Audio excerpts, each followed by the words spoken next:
Yes, yes. All right, all right, all right.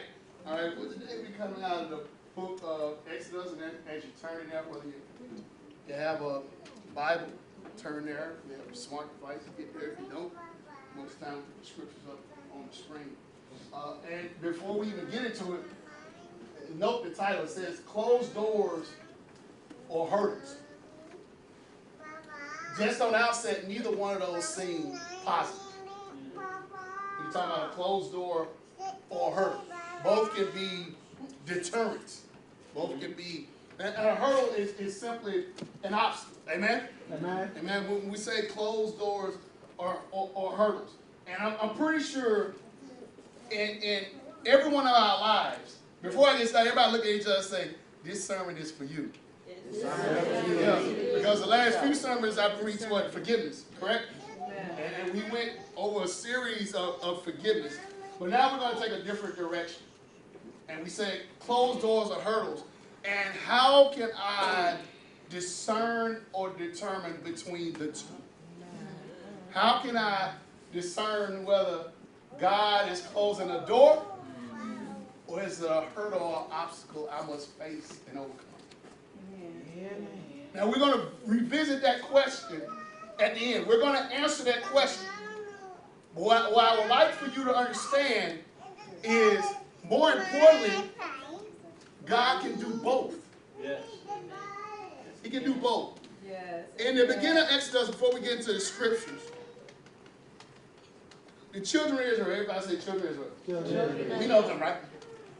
Yes, the ones we look down our nose at, Yeah. and we're just like them. Them. Yeah. Y'all know them? Yeah. If you're any kind of biblical student, you read the Bible, and children of Israel, if you have any kind of spiritual maturity, will upset you. Mm-hmm. You're like, these people, God is right with them, and they don't see it. You look down your nose at the children of Israel. Mm-hmm. And during this time, there's a new king coming into prominence named Pharaoh. Ramses is his name. And Ramses is a little different from other Egyptian pharaohs. Because at this time, the children of Israel had been in bondage some 430 years. But this pharaoh was a little different because he looked at the people in bondage and the slaves as a threat. He realized, and he said, you know, if the slaves were to ever realize and rise up, they could stand with our enemies and overtake us. So what does he do? He puts out a mandate to have the children killed. Everybody say Hebrew. The Hebrew children killed. Taken out. Because he understands that if you want to halt a generation, the main thing you can do is take out the children. Because the legacy of a generation is in the children. So if you want to take out a generation, if you want to halt a generation, if you want to put a roadblock in front of a generation, you do things that can affect their children. Whether it's education, whether it's law enforcement, whether it's subsidized housing.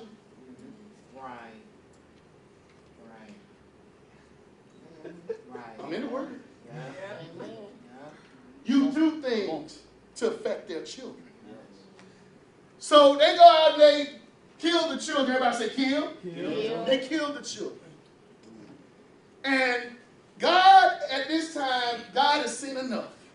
And he orchestrates the deliverance of his people. He does this, and this is what I always like to get people realize. You have to be wise and balanced when you're talking about God, because God will always use man to carry out his earthly agenda. God orchestrates the deliverance of the children of Israel through a man named Moses. Moses Anybody again who's been about, and we know this story's about the Ten Commandments. Who's seen the movie? If you're old school like EP, you've seen the movie The Ten Commandments. If you're younger, you've seen Prince of Egypt. You know how the story ends. But the meat of the matter is in the beginning. So he talks to Moses, and he gives Moses a message. And see, Moses is a little different, because Moses is, everybody say, bicultural. Bicultural. See, Moses is Hebrew, but he was raised Egyptian. But they say yes. Moses, They say yes. he has a heart for his people, but he speaks Pharaoh's language. Moses can go in and out of the palace without any kind of repercussions because he was raised Hebrew. And Moses was given a message from God. And Moses had gone in chapter 3 to the burning bush. Everybody say burning bush? We remember that, right? Remove your sandals, you're on holy ground. You remember that part? And God gives him a message. God say, go tell Pharaoh to let my people go. And Moses, he goes, and he walks into the palace. He goes up to Pharaoh and he said, Pharaoh, God told me to tell you, you know how we do, to let his people go. And old bull-headed Pharaoh dismissed him, was complicit about, like, man, get out of here. I won't do it. It's so many times. So then, God has to show out. God institutes, everybody say 10. 10 plagues through Moses. And the plagues are not just plagues. The plagues were to show the children of Israel that Moses speaks to God. Amen. And to show Pharaoh the power of God through Moses. Amen. 9 plagues go by. First plague doesn't move Pharaoh. Second plague doesn't move. Third, fourth, fifth, and sixth. Everybody say, but number 10.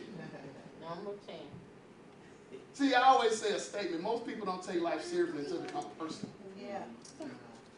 Number 10. When the death angel comes, and now that plague is sweeping over Egypt. And Pharaoh's child, everybody say, your child, Your child. now has experienced some of what you institute at the beginning with taking out other folks' children. Now, everybody say now. Now Pharaoh's heart is moved. Yeah, it is all right to kill other people's children.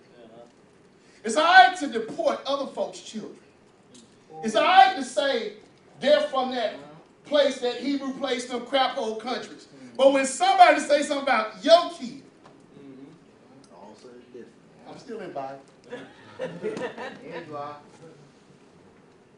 It's all right to call them Hebrews and slaves and peasants and SOBs. But when somebody says something about your kid, when it affects your household, I'm in the word. Now we got a problem. So then Pharaoh said, I got to do something. So he called Moses. He said, Moses, come here. Y'all ain't got to leave. But y'all got to get out of here. The Bible says that it was 600,000, not including men and women, and a mixed multitude, following one man. The mixed multitude, you have to understand, is Hebrew and Israelite are not the same. Israelites are a part, they're actually a part of each other. So it said a mixed multitude, so you can get up to probably 1 million people plus that followed Moses out of Egypt. And why did they follow him? Because they believed Moses was hearing from God. Yes. So they're going. They're getting out of there. And they're following Moses. And they're going and they're enjoying life. They're in chapter 14. And everything is going good. Everybody say good. Good. In chapter 14. And all of a sudden, around about verse 10, we got a problem. We got a problem. Houston, we got a problem. Because Pharaoh seemed to have changed his mind. They were good, but until it got to verse 10, they did what church folk do. Complain. I'm going to tell you, I'm going to be honest about how y'all really act. We know. Everything going good at the beginning of verse 14, because God is orchestrating deliverance. They stepping out. They following Moses, because they believe. They've seen through the plagues that God listens to Moses. Right? Yeah. Why question? Moses, I'm going to lead y'all. Hey, this dude talking to God. Let's go. Then all of a sudden, some tension happens. And I'm going to paraphrase. They look and they have a problem because Pharaoh is coming. They get chariots. And you got 1 million people on foot running from chariots. They're running, and all of a sudden, they have a problem. Moses then led these people all the way to the shores of the Red Sea. They got, and put yourself as Moses, you got Pharaoh and chariots behind you. The entire Egyptian army. A Red Sea in front of you. And you're surrounded by complaining people.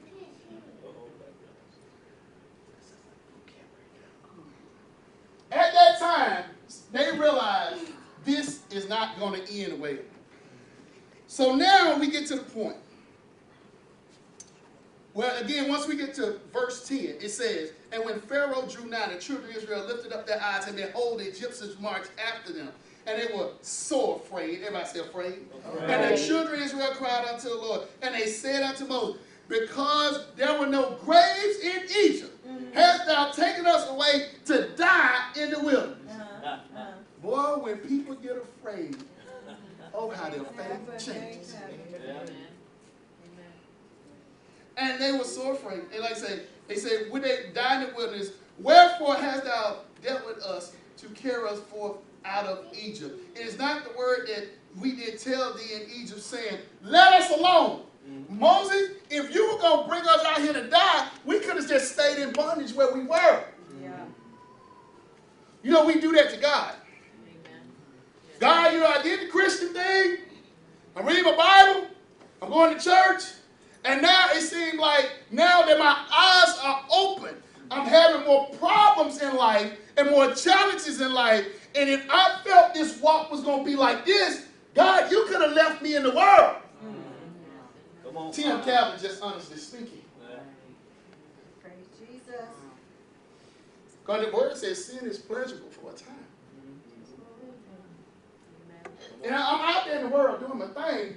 And then I give my life to Christ, and now I have problems. They didn't tell me that when they took me out of the water and brought me up. They said your life was gonna be better. They didn't clarify it. See, they just told me like it was just a blanket statement. Hey, your life gonna be better. Your soul is saved. What's a soul? You know what do you mean? My life is gonna be better. Hold up. Because now my eyes are open. I don't want to see this, Lord. I was better off back here if you was gonna bring me out here. Because I was told everything with God was good. As a kid, I wasn't told about challenges and Red Seas. Then we get out there.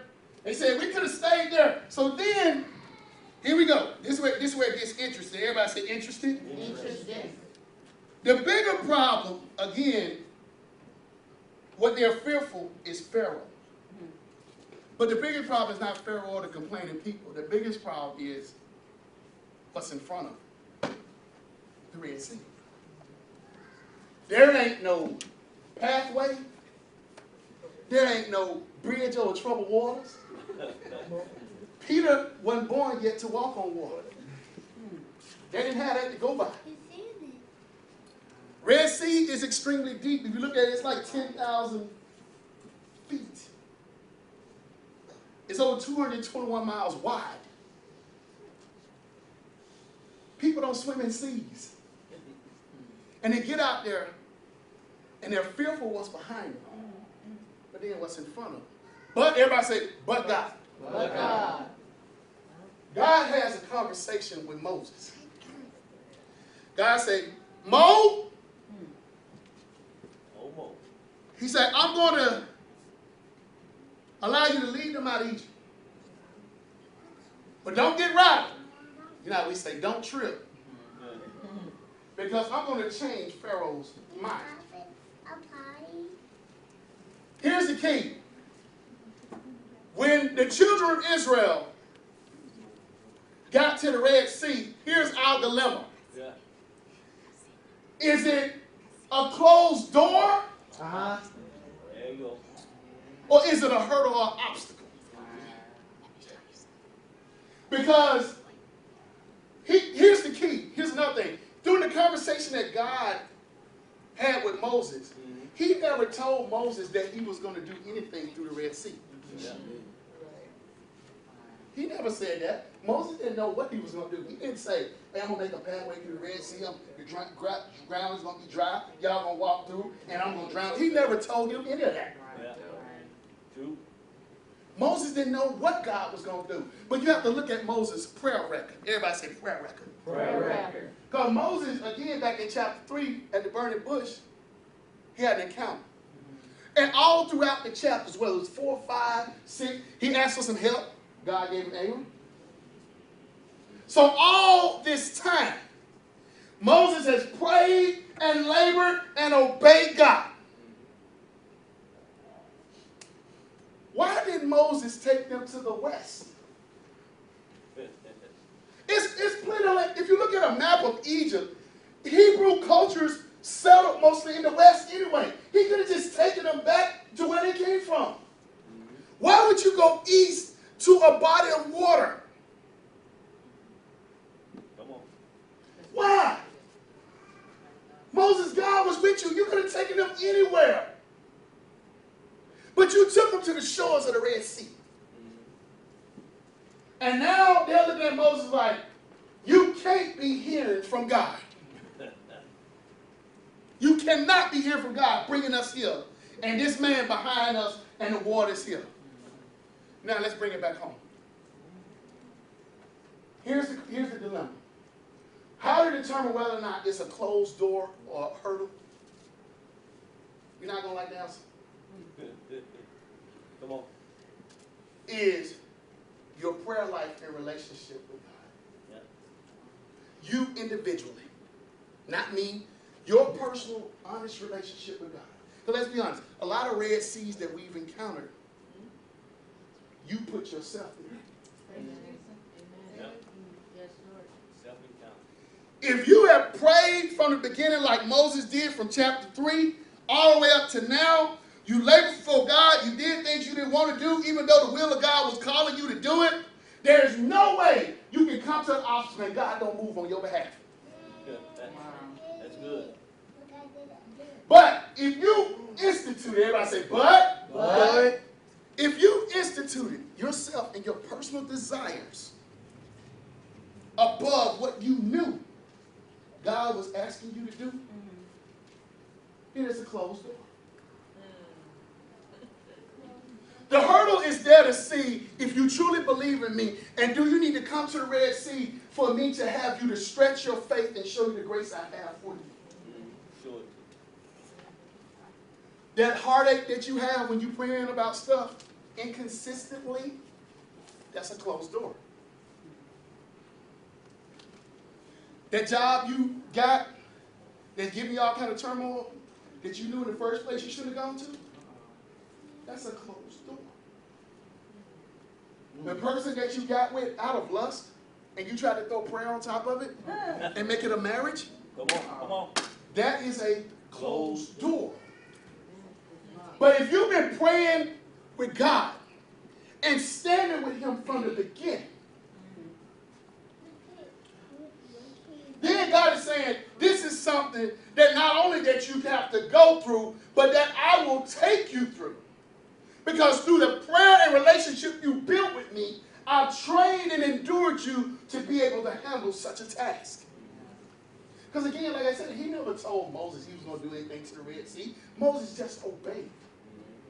The children of Israel saw a closed door. Moses saw an obstacle. And he told them, he said, be not afraid. Stand still. This stand means to present yourself in Hebrew. This is not the Dunham Clerkin stand. This is a different kind of stand. Because that stand means to stand firm. This stand means to present yourself after you have been with God, to present yourself as a living sacrifice. That one. Stand still and see the salvation of the Lord. And at that moment, the waters were troubled, and the sea began to part. Now I think, again, through Moses, through one man, he led them out, pillar of cloud. They were good then. But when they saw in their minds, everybody say our minds. Our mind. We got a deterrent here. They looked at it as a closed door. You notice when they started complaining, there was no God conversation at all. But when everything was going well, Moses will lead us. Watch the movie, The Ten Commandments. Everybody likes to get to the finale or the end. And if you want to be honest, they were worse after they crossed than before they went. Look at how they were talking. Moses is going to lead us. Hell, Moses. And then when they got to that shore, that Red Sea, Moses, you led us out here to die. Can I discern? Everybody say discern. Discern. Can I discern?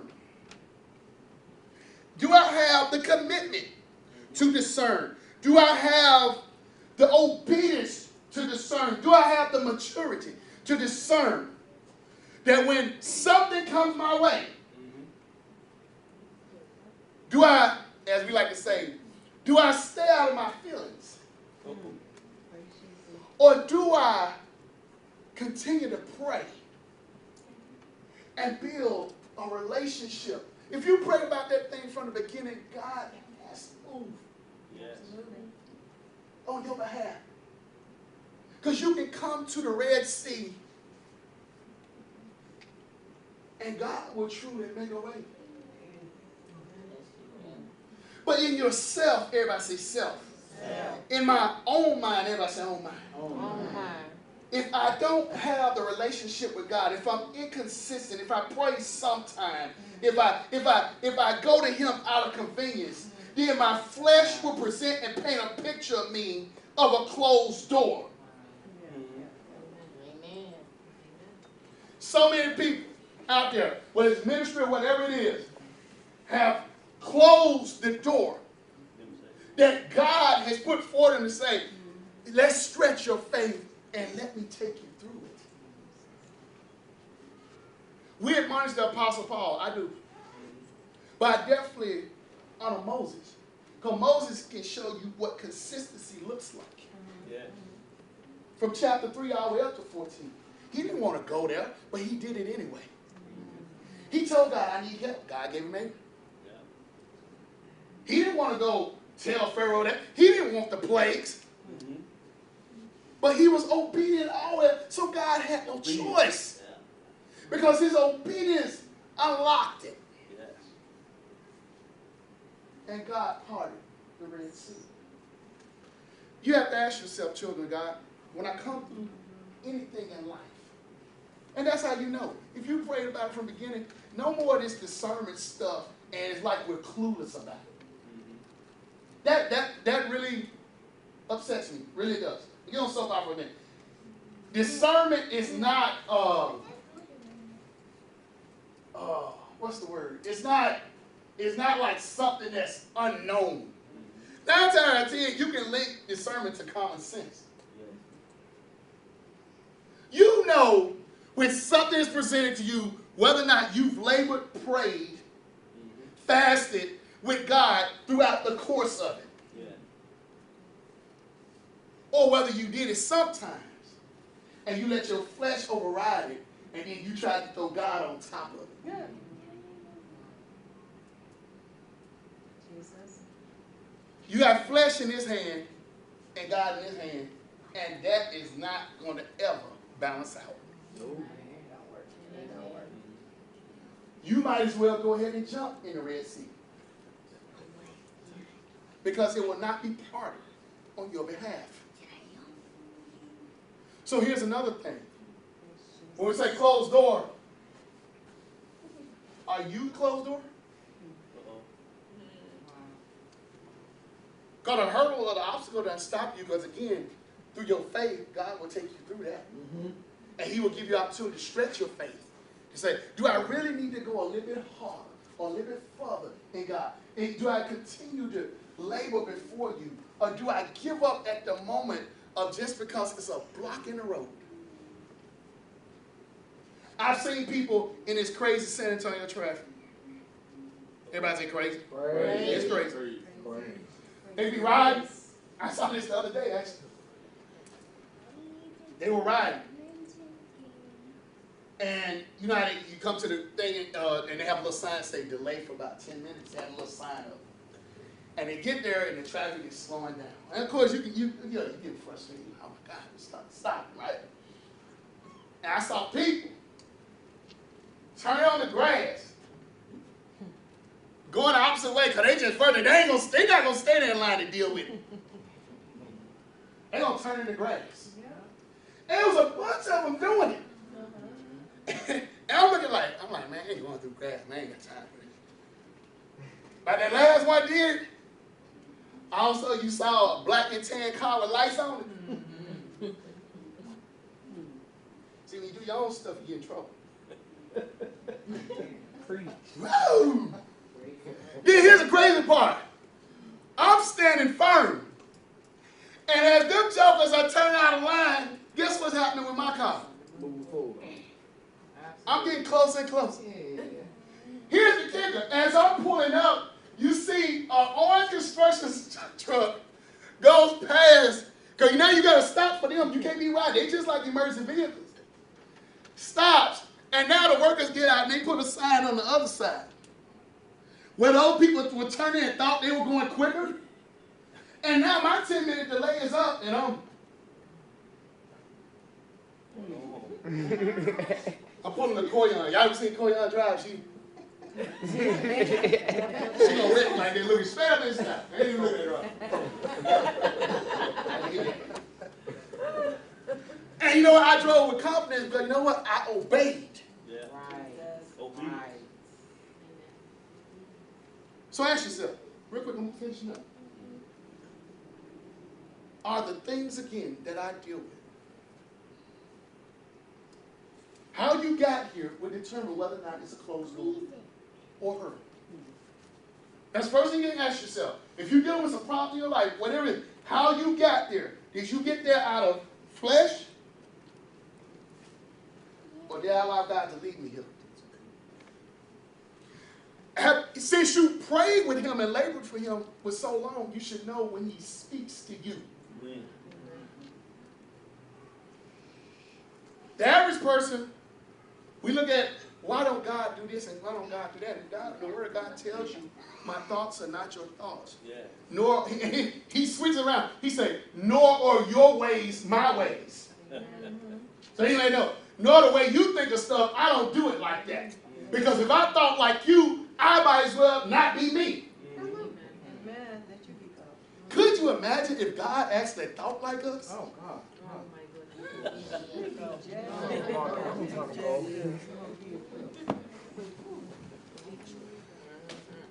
Children of God, Jesus.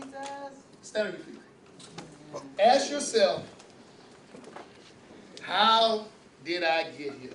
Here's another thing. Even for a moment, if you're obedient to God, and even for a moment you slip up, everybody say slip up, and you make a crazy decision, if your heart is genuine, meaning well, God will still pull you out.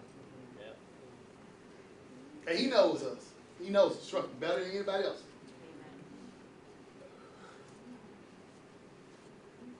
When you're letting your emotions get involved, we have emotional reactions to what should be spiritual solutions. When you're getting that heartache about something, you put your emotions in it, that's a closed door. Here's the thing. Our God, everybody, our God, Our God. He sure know how to tell us no. Absolutely. It is astounding. The no's can be just as loud as the yes. Really, the yes should put you at peace, because when He says yes, that's confirming the work and the labor that you've already put in to build a relationship and labor for Him. Yeah. So the yes should not come as a shock. Just like a child. Your child is doing what they're supposed to do, they're being obedient. You say yes, it should be just a natural yes.